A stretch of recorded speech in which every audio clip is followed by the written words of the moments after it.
ዘመው አርቆ የሚያስብ ወንድ ይኖራል፣ አርቃ የምታስብ ሴት ትኖራለች። እንዲያውም ባለፈው የሆነች ልጅ እየተከታተልኳት እሊብ ላይ በኢሞ ነው የተጣፈላት፣ እሊብ ላይ አመጣችው።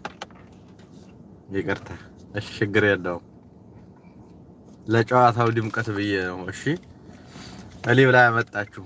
ባልሽ አስረግዞኛል እባክሽን ድረሽልኝ አለቻት።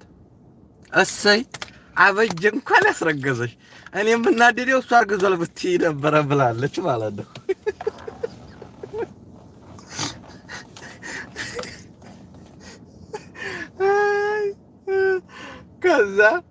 ከዛ ሳለቻት ይቅርታ እየቀለድኩሽ አይደለም ባልሽ አስረግዞኛል አረብ አገር ልመጣ ብዬ አለች። ወላሂ ነው የምላችሁ ቃል በቃል ነው እሊብ ላይ ገብታ ማለት ነው።